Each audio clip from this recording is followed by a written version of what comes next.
Hello, welcome back for sun sign stereotypes and planetary nodes part 3. My name is Bradley Naragon, and today, unlike parts 1 and 2, we have slides for you, a lot of slides, and we're going to focus on just Aries through Virgo today.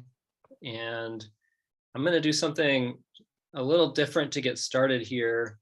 And what I'm going to do is I'm just going to go through the entire slideshow. I think this is 185 slides.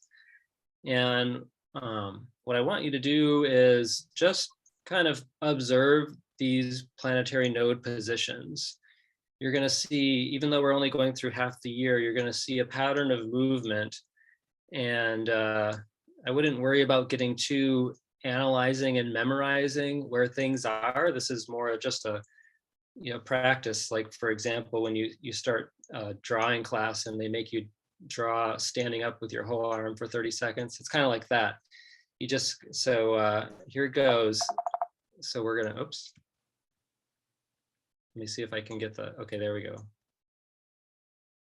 So yeah, so we're cruising through Sun and Aries here, and coming up to Sun in Taurus. So you can see right away that the inner planet nodes are moving pretty quickly, and the outer planet nodes don't really move much, which this is a nice thing in a way, because it actually, while the planetary nodes seem kind of complicated, you can actually memorize a lot of this pretty simply. And what I'm hoping is having these visuals will start to help you to kind of have some of this just get absorbed into your brains, get a little more comfortable. If you're familiar with the planetary nodes, I'm sure you are aware that, see, the outer ones, they don't really change sign at all. They just move a tiny bit. So it's kind of this dance of the relationship between the inner and the outer, and of course, everything in your birth chart, right? So here we are, we're about at the end. There we go. So now, gonna restart that. And we're back to March 20th, Aries nodes. So the thing is, this is of course the backdrop, and anyone born on March 20th will basically have this backdrop of planetary nodes in their birth charts. You share this with other people who have the same birthday as you, which is part of the whole idea of thinking about how we have these stereotypes that we've given sun signs, yet we also have these planetary nodes that are shared by the sun signs. And so what I've noticed is we've kind of, without knowledge that we're actually seeing patterns of the planetary nodes, we just put them all on the sun sign. Or maybe we'll see it in another part of the chart, but it kind of gets a little, what do you call it, mingled, and it's not necessarily always correlated to the correct symbol.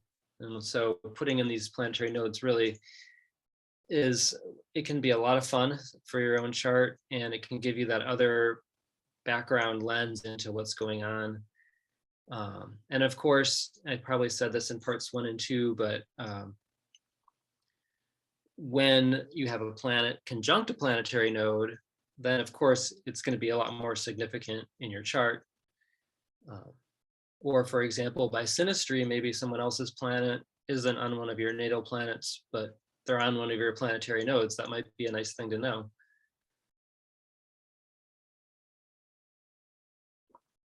So here we are at the start on March 20th.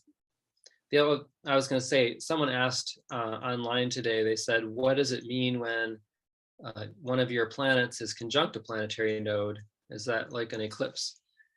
And to answer that question here, I would say that if you're familiar with evolutionary astrology, I guess specifically I'm not familiar with the other evolutionary astrologies besides Jeff Green's teachings. So going off of Jeffrey Green's teachings, when you have a planet conjunct one of the lunar nodes, you've got a couple different situations going on, and it depends on if it's the south node or the north node. So that same principle you would apply to these planetary nodes would be not the same magnitude as planets conjunct the lunar nodes necessarily. So you still want to think about all the other reasons why something might have more significance or weight in a chart.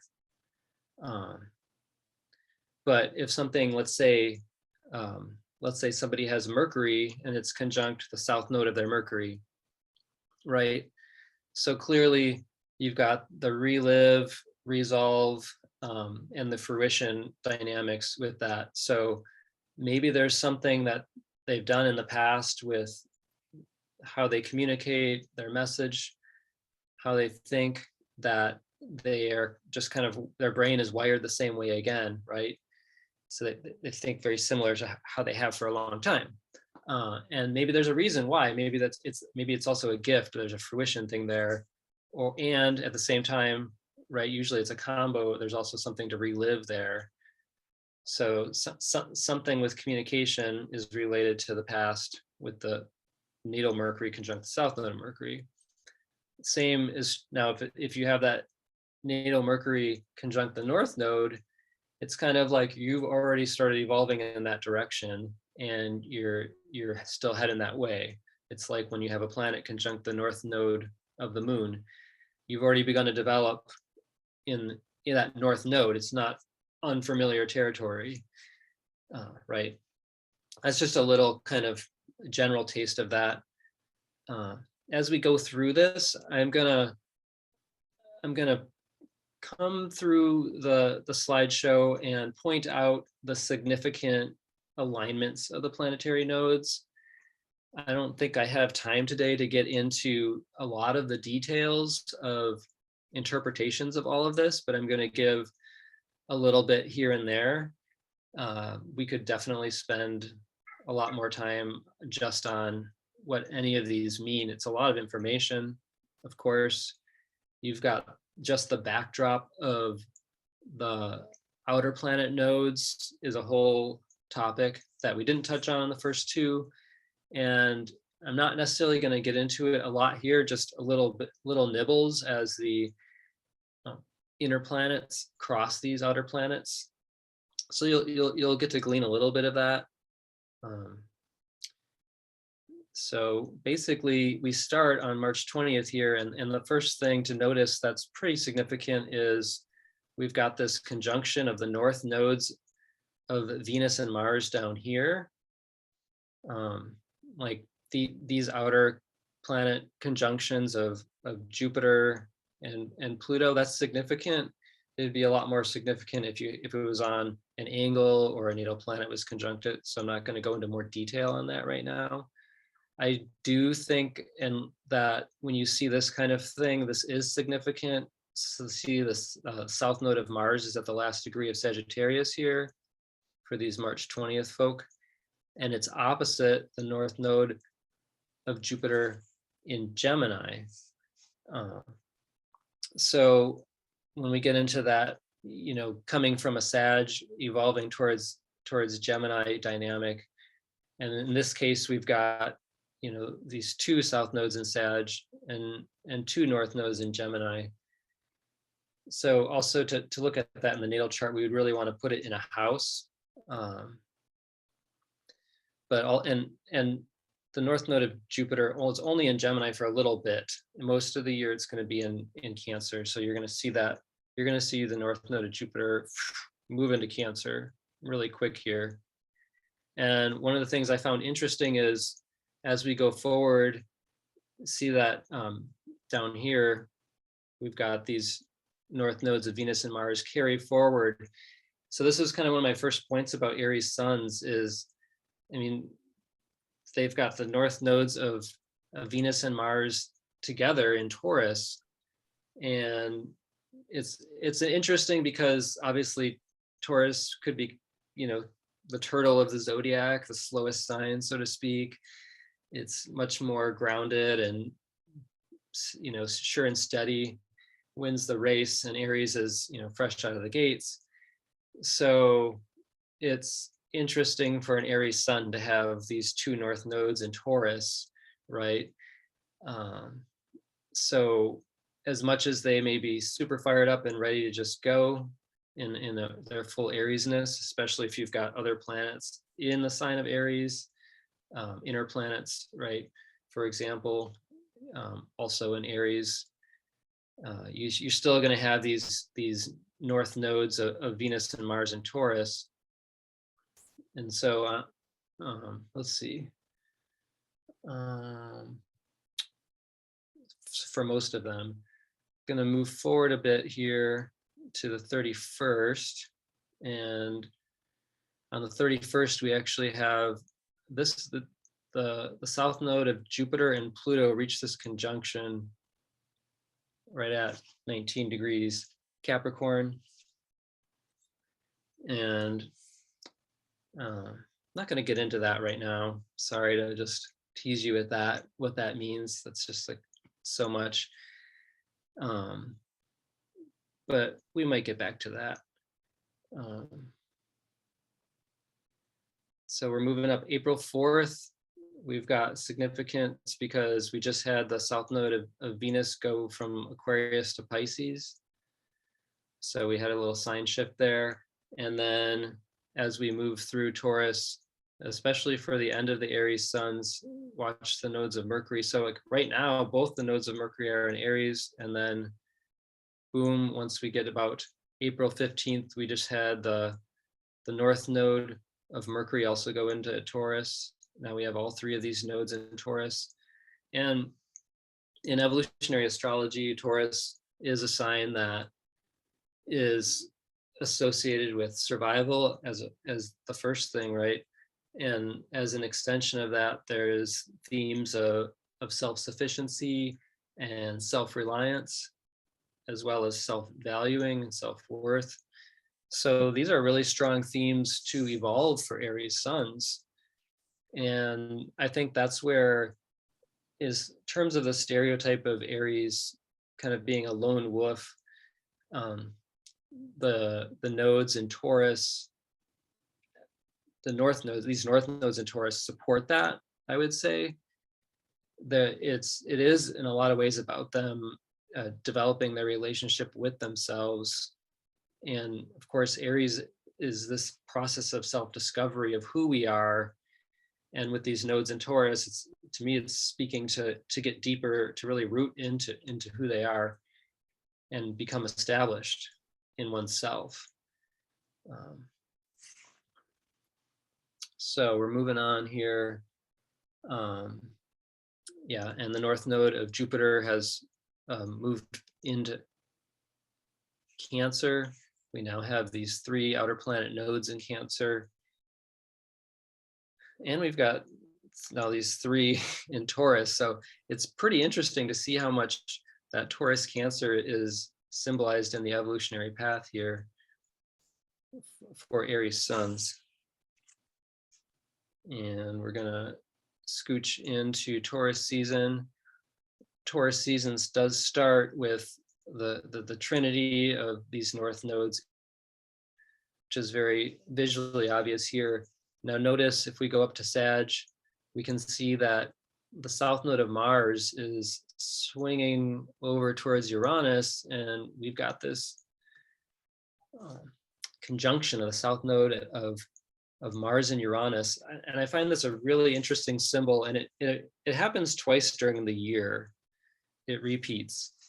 And the other time it happens is, I think it's in January, late January. I was just looking at Zelensky's chart, and he has this south node of Mars Uranus nodes in conjunction, and he's born January 25th.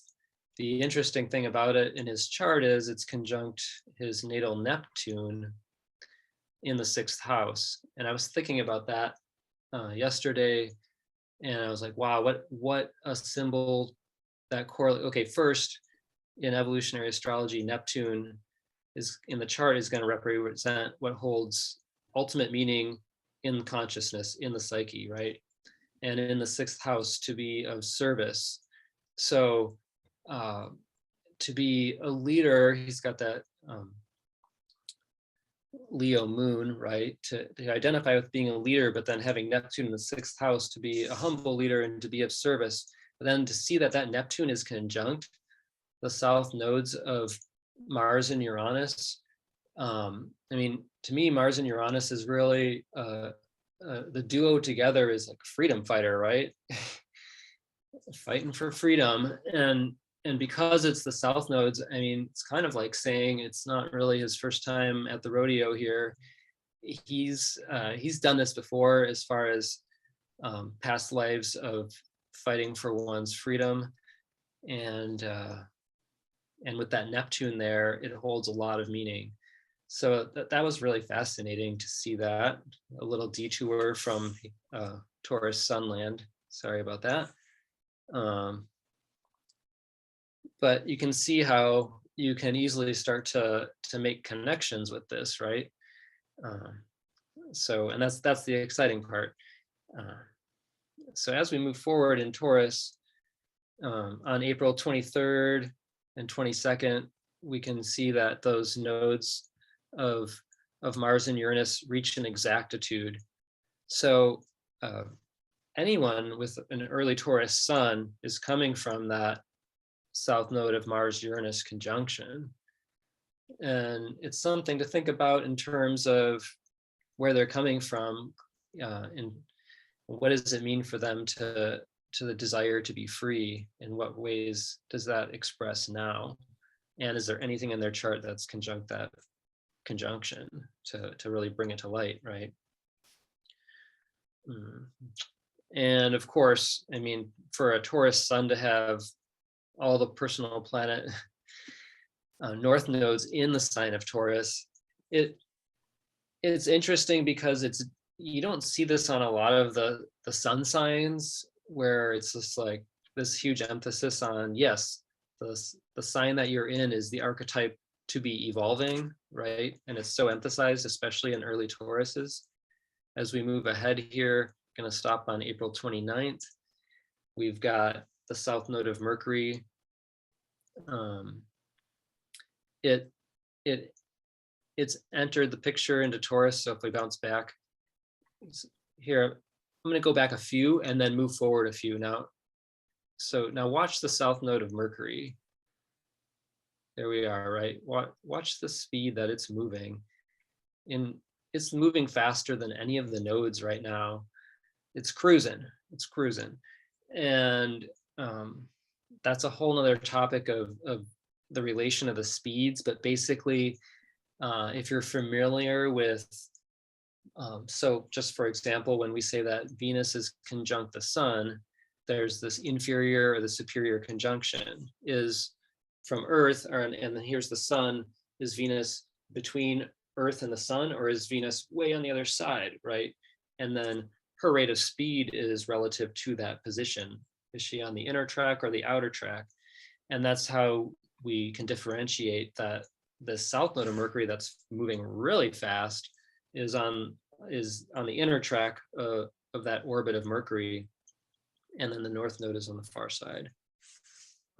So the south node of Mercury is going to be cruising in really fast here, and it's going to form a conjunction with this other north node of Mercury. So we're going to watch that come into formation.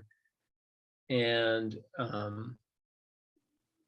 the north nodes of Venus and Mars are separating, but they are still there together in Taurus. So here we go into May. Now May is really interesting. So yeah, we still have a lot of Taurus emphasis here. And what happens is, see, here's May 3rd.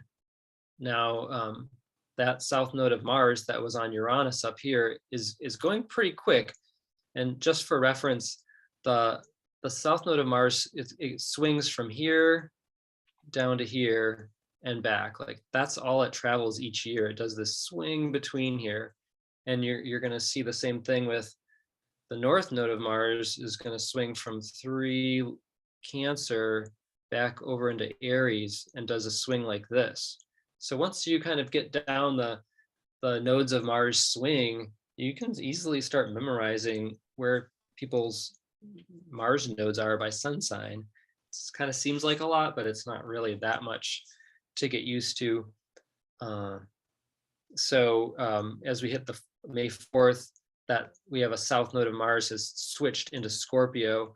And this is going to be significant because as we come up, what we're going to have is the sun is going to align and form a conjunction with all of this business down here. Let's keep going. Boom, boom.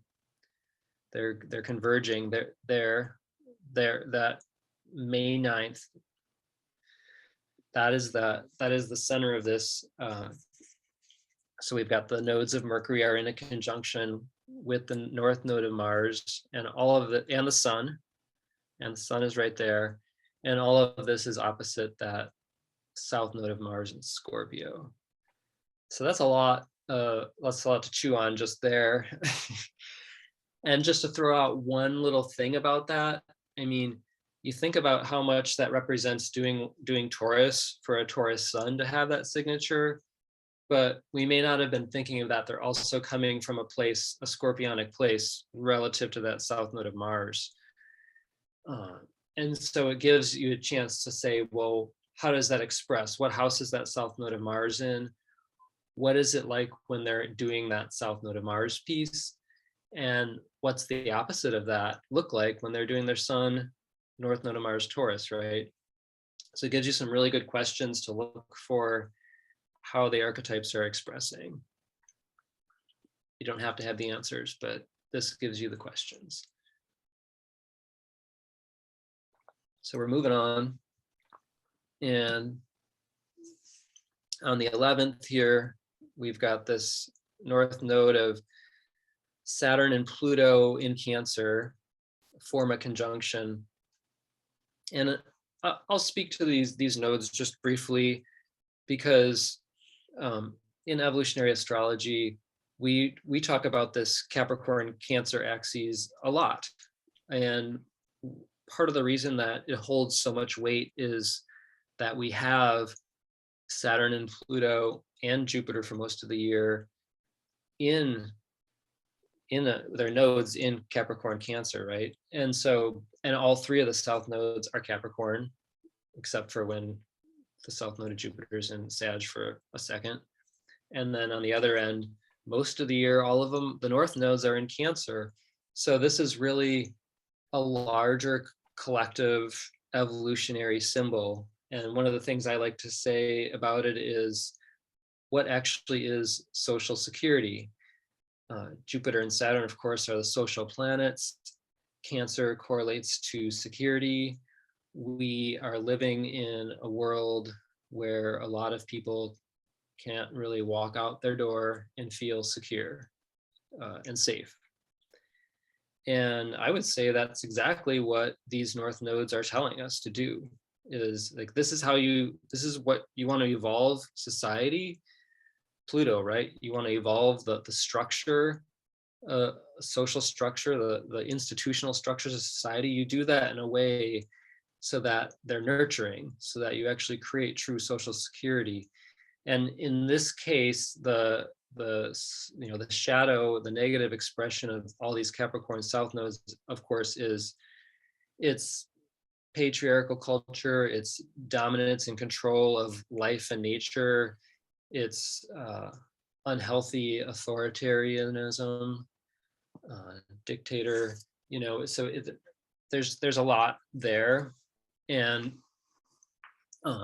it's just a lot to unpack. And like Capricorn will suppress and repress, and Capricorn could be the most determined sign that there is, but it also can be the most give up, like, why bother, what's the point, so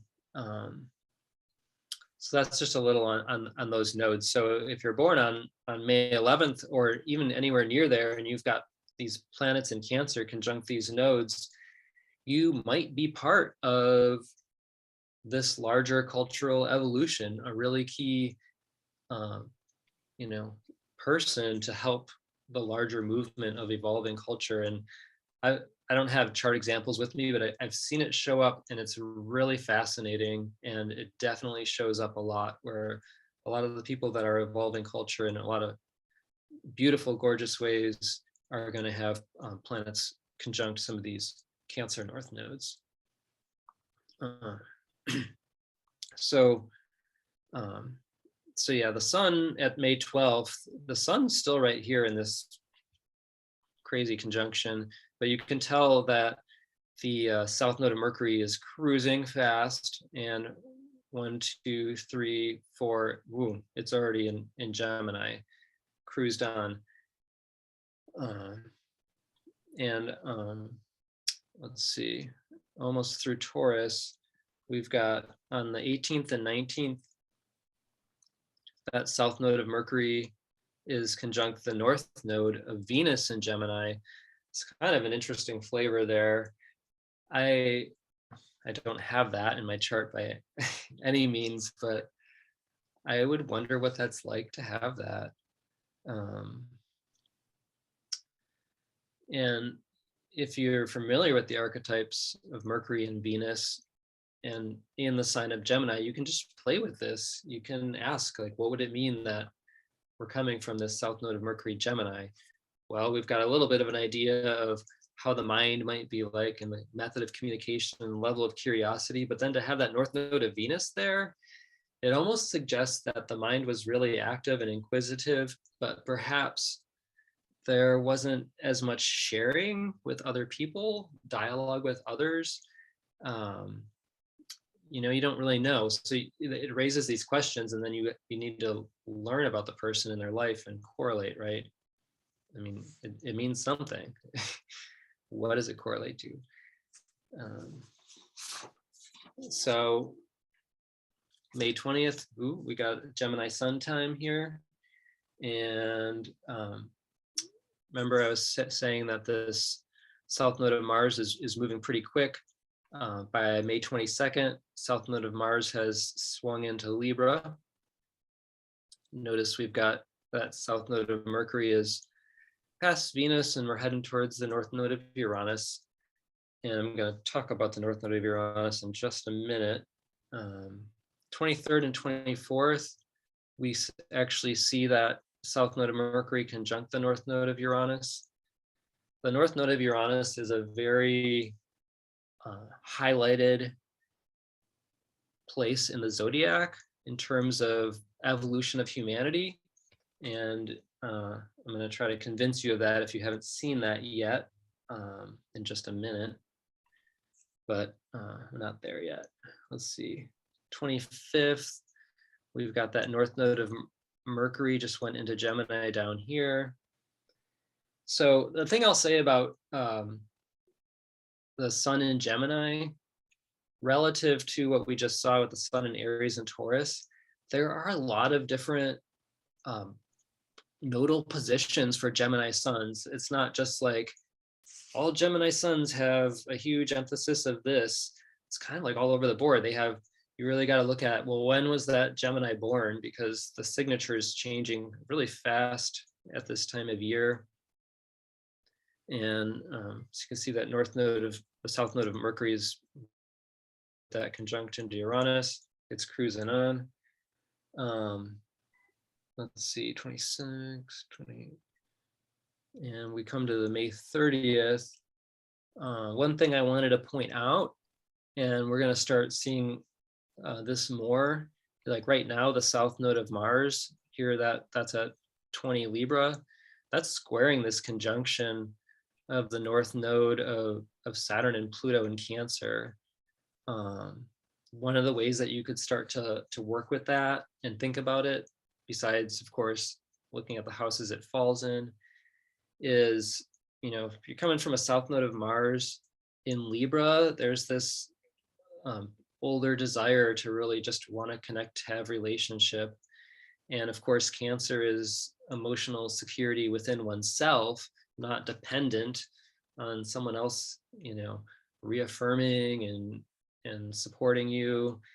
I mean, yes, of course, we all need people in our lives to support us, and we don't live in a vacuum, but that square kind of brings up that classic tension between Libra and Cancer, where if Cancer is evolving in a way that they are emotionally secure within themselves, how does that relate to the relationships that they've cultivated in their lives?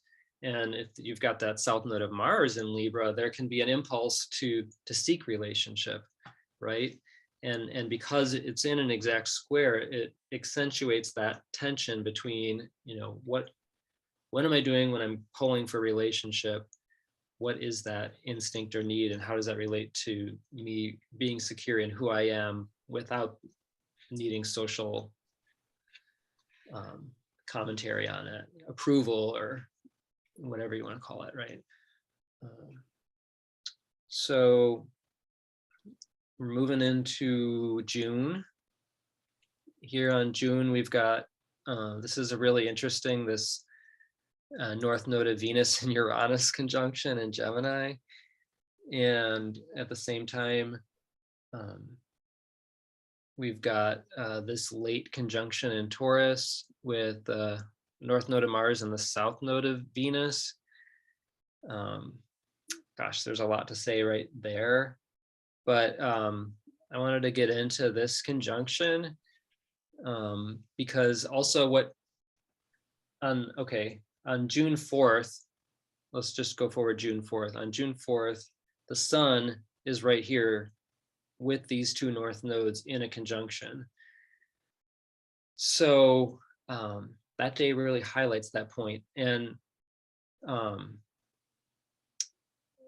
basically,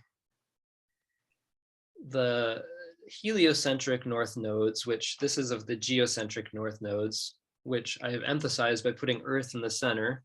That's us. And the nodes are sort of moving around us, or how we see them move around us, right? But on the heliocentric planetary nodes, the north node of Venus and Uranus are always in Gemini, and also Ceres is there. So we've got these three north nodes in Gemini. So Gemini is just kind of weighted with this Venus-Uranus Ceres conjunction of north nodes in general, which you're not really seeing here. That's just an important piece to know, because one, that emphasizes this.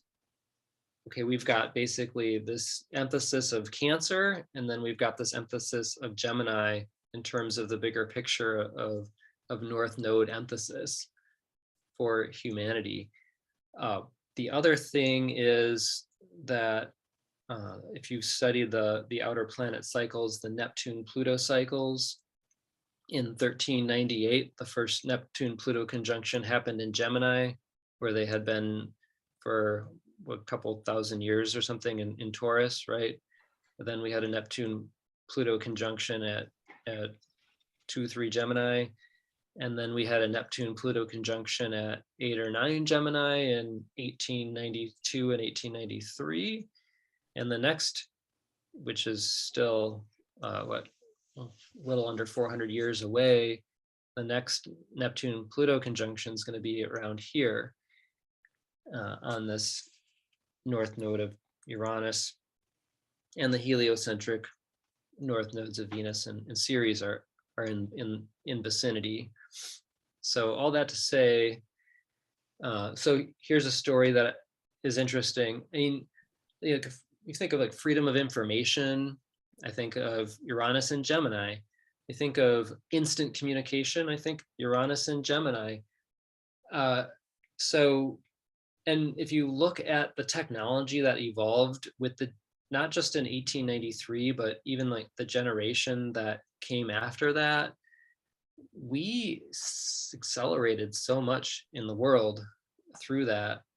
If you go back to the 1398 conjunction of Neptune, Pluto, and Gemini, that also there was very significant changes in culture all through the planet.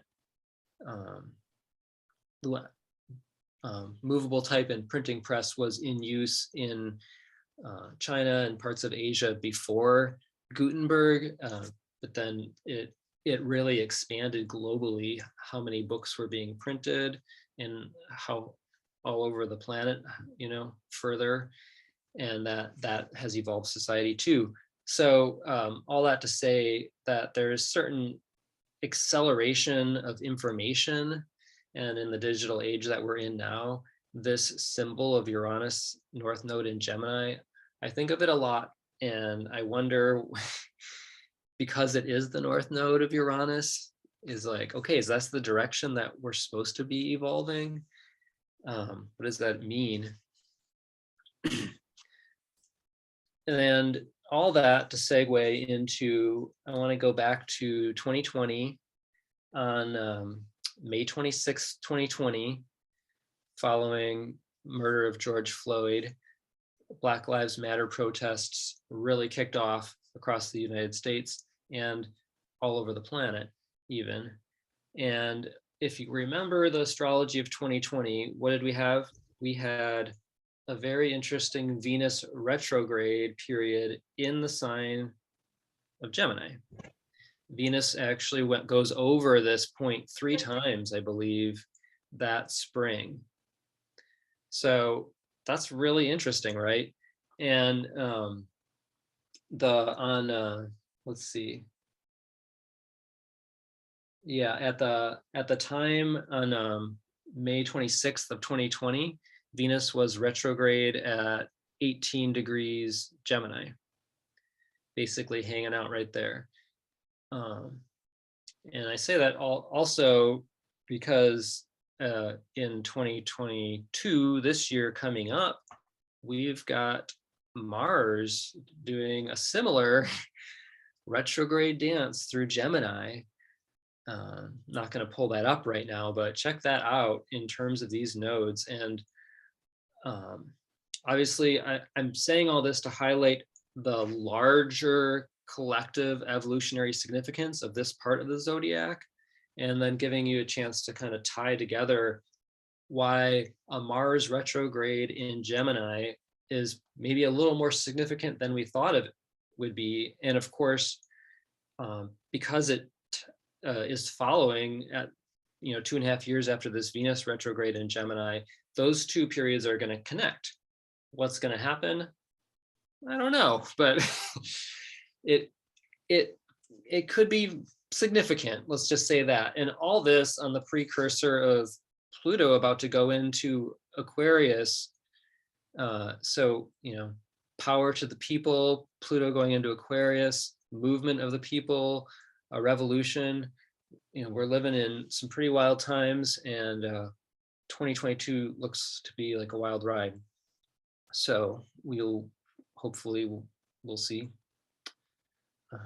All right, so I'm realizing that I'm gonna have to do way more parts to this series because I'm only in Gemini Sun, and that's okay. I wasn't sure. Jupiter's on my ascendant, so this thing just got like way bigger than I thought it would be. Probably just gonna stop at Gemini, and then I'm just gonna have to do the next quarter of the zodiac and on the next segment. So just letting you know. We're not going to get through the end of Virgo today. Okay, back to focus on this. So yeah, again, June 4th, we've got the sun right here, conjunct this. If your birthday is June 4th or near here, have you thought that your sun is conjunct the North Node of Uranus and Venus? And what is your purpose in life? What house does that fall in? I would be super excited to add this in as someone who studies astrology but didn't have the planetary nodes, and be like, oh my gosh, look at those symbols. I'm so excited to be me. I hope so. So on the 5th of June, I just also wanted to highlight that all these nodes are, of course, opposite the south node of Uranus in Sag. We can say more another time. We've got the south node of Mercury is cruising into Cancer and moving up on these. North node of Mars is in Taurus still, but about to shift. This June 6th, see the nodes of Venus are coming together here. This is another thing where when the nodes of Mercury are conjunct and the nodes of Venus are conjunct, they're like on the 7th. The sun is also conjunct the nodes of Venus in this case, because they all line up from our view, if that makes sense. They're all in a row. And of course, Uranus is right there. So June 7th is really interesting. And I'm going to do the thing where I rewind a few days, watch the speed of the south node of Venus. So if you remember, whoa, south node of Venus is, it's way out there in Taurus, right? And then she passes Mars, passes Mercury, cruising, and up to this conjunction. So again, the south node of Venus is on the inner track. The north node of Venus is on the outer track. Again, I think this does symbolize that whatever this processing is was more in an inner relationship with oneself, and that sharing one's message, I would say, could be a very appropriate theme for this day and these Gemini suns. So if you think that, oh, this Gemini is just like, I can't handle, they're just, talking or something, like, well, if they're coming from a south node of Venus in this position, and the north node is to share more, and that Uranus is there, the fact that they're liberated enough to be sharing and to be communicating what their piece is, it's part of their purpose. That's what they're here to do. And so that's a good thing. That's what we want to be seeing. So if they were doing the south node of Venus, I think that there would be a lot of more of just like this internalized thought, ongoing conversation, and why aren't you freeing yourself up to share that information about the relationship, right?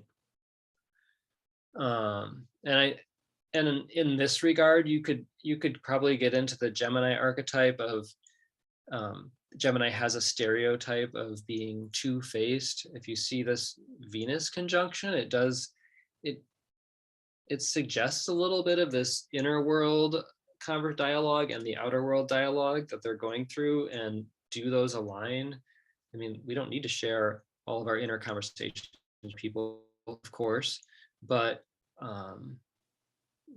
is there a level of transparency that's needed in relationships, and authenticity, right? With that, especially with that Uranus there, it's just basically saying, just be authentic in your relationships with how you're communicating your words, right?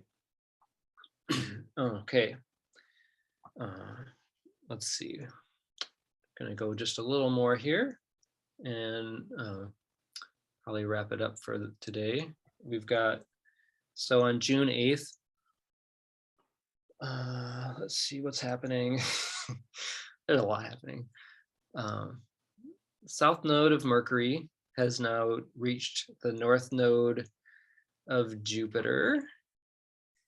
And again, I think for these Geminis, there's a lot of interesting twists on where they're coming from in their past with how they're thinking and communicating, and the direction of what they are to share now, right? This could be a really natural symbol of being a teacher in some capacity.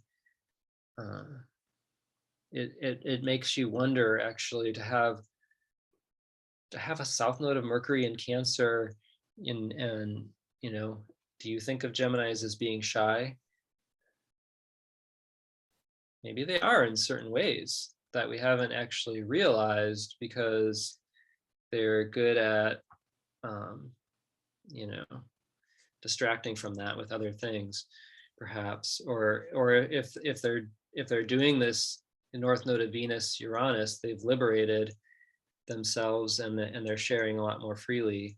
But they would know inside themselves that they're coming from a place where maybe it took them a lot of effort to be secure to communicate, right? And now Jupiter is like, okay, really open that up.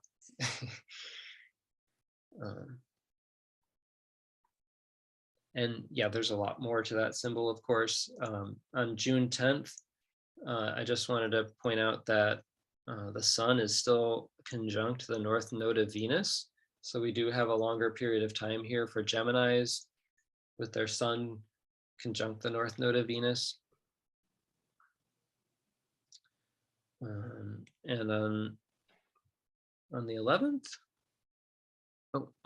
yeah, kind of like on the 11th, see that South Node of Venus is moving really fast. So sometime between 11th and 12th, she's flying into Cancer. And up on the 13th here, we've got the precise, now we have the North Node of Mercury and Uranus in a conjunction. Pretty exciting conjunction there. Obviously, like a Mercury-Uranus combo, you think that someone's, kind of got this genius or brilliance, right? Like really like thinking outside the box, maybe even speaking in, makes me think of like a Robin Williams type vibe or something. So it's something to think about because it's the North nodes, and what does that mean, right? What does that mean to be totally liberated in your communication? June 14th, folk, or earlier, right? Because if you look, I'm gonna go back a couple days. So if you look, I mean, even June 10th, I'll use a 2-degree orb on these, sure, it's significant, and look how close they are. So you've got a whole period of time there with this North Node Mercury Uranus conjunction that's active. And I'm going to backtrack a quick sec. Oops. June 13th, we also have the South Node of Venus is, so if we go forward, it already passed because she's going so fast. So 13th, 14th, we've got that South Node of Venus on Jupiter in Cancer. Trying to think of what to say about that. I think I have too much to say, so I'm not going to say anything. And just to wrap us up on Cancer time, we can see as we get to the end of, or not Cancer, Gemini suns, as we get to near the summer solstice, we have a huge convergence of nodes, south nodes of Mercury and Venus come up with the north nodes of Pluto and Saturn here. So, I mean, it's interesting because these folks could be bringing in, because they have south nodes conjunct these evolutionary signatures, like I was talking about earlier, is like, what does it mean to actually have social security? One of the things that we need to think about and look at when we see these south nodes of Mercury and Venus in Cancer, are there planets that are conjunct them in the chart? Are they south nodes that represent that they have developed this? That's really the question, is have they developed a true sense of security in their relationship to themselves and how they communicate in the past? And if they have, there would be a very healthy, developed Cancer archetype in how they share and communicate.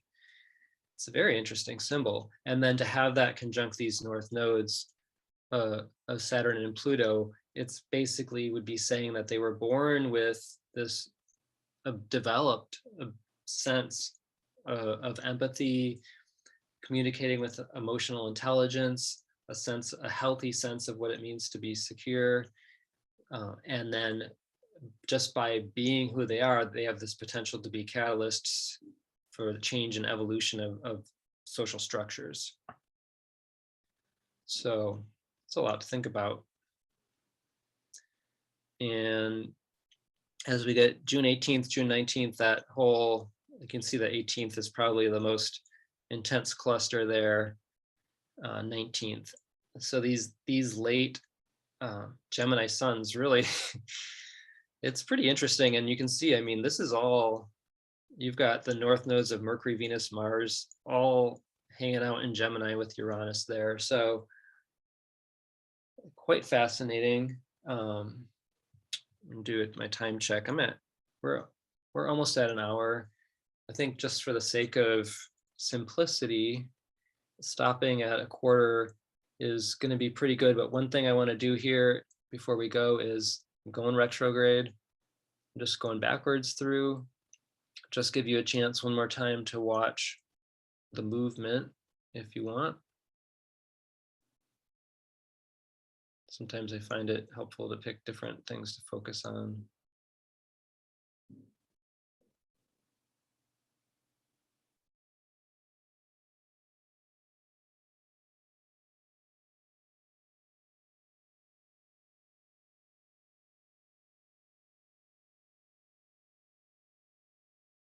And oh, back to March 20th. Are we back? Oops, I think I kicked myself out. Uh-oh. No, you're back. You're back to March 21st. Okay, thank you. It's Perfect. my computer. Okay, there we go. Okay. Yeah, thank you. So yeah, I'm just going to run through one more time to give you a chance to download this into your brains. I do have there's the TrueNode.com website. There's obviously some programs that you can run planetary nodes on. I sell a little planetary node pamphlet on my website store, which I find pretty handy. And of course, when they're on the cusp, you need to look it up. But for the most part, this works for most of my readings and work, just looking them up there. And for transits, it's a nice quick reference. So yeah, this is the end of Gemini sun where we got, and then next time we're going to get into Cancer suns. We start to see some Leo activity, and get some Virgo action in there. I call it the humble Leo with the south nodes of Venus and Mercury and Virgo. And then as we progress through, check out, this is where we get to that the trilogy of Libra south nodes, as we near the end here of the first half. All right.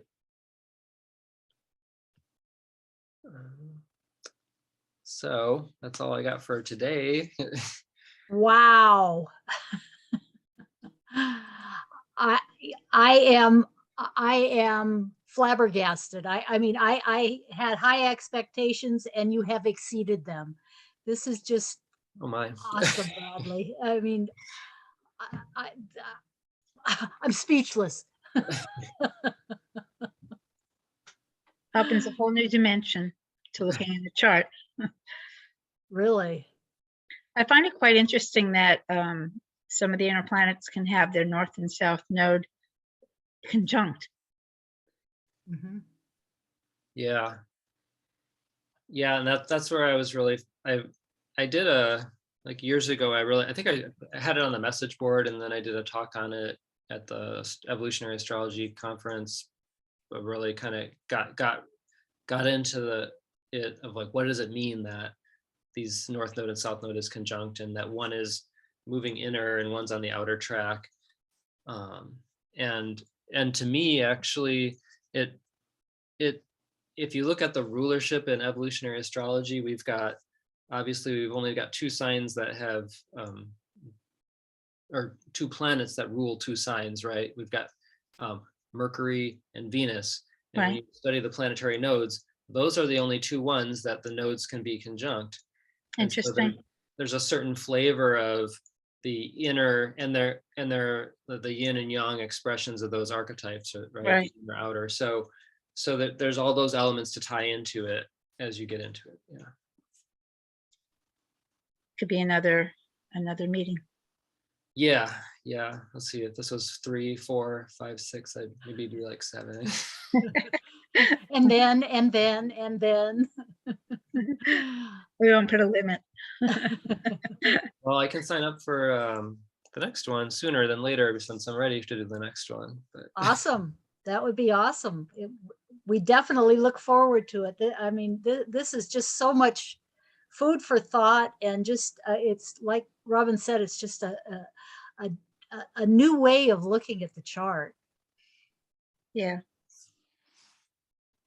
yeah, I share. I'm January 23rd, so I'm two days off of Zelensky's birthday. So I've thought, and then 1 year apart. So I also had Neptune conjunct the south node of Mars and Uranus. So I've thought about that signature quite a bit for myself. And then when I saw it in the 6th house, I was like, oh gosh. Wow. That's really interesting. Very interesting. And what about when you have a planet's node conjunct the planet? Like if Venus's south node is in Cancer, conjunct your Venus. Right. I mean, that's the thing where it's like, well, what does that mean? Because obviously the person is reliving some relationship experiences that they've had in the past. Right. So then the question is why? And so like just kind of the whole idea of if you have a planet conjunct the lunar south node, there's that fruition piece, but then there's also relive and resolve. So it's like, well, if you have Venus in the same spot as your south node of Venus, you're probably still working to develop that sense of emotional security in your relationship to yourself and how you share, and that you've been doing that work before too. That's how I mean, that would be the first thing to do with it, and then to go from there to see if that makes sense. Put it in the house. Right. Similar to skip steps. Yeah. I mean, I think, right, there's like it could be like all relive, resolve, it could be all fruition, and then most commonly it's a combination of those. So there's also going to be some positive traits that have been developed that the person is also sharing in this incarnation. Wow. That makes sense. Yeah, this is awesome. I can see, we could have lots of meetings with you, Bradley. I love it. Thank you so much. Thank you. Yeah, appreciate it. Yeah, if you have any, I mean, once I get through the whole zodiac like this, if you also have any ideas or requests for other ways to approach it, we could just have fun with it and just whatever. I don't know. That would be great. I'm sure we'll come up with something. Okay. Many somethings. Yeah. Okie doke. Thank you. Great to see you. Thank you. Uh-huh. Appreciate it. Bye. Bye.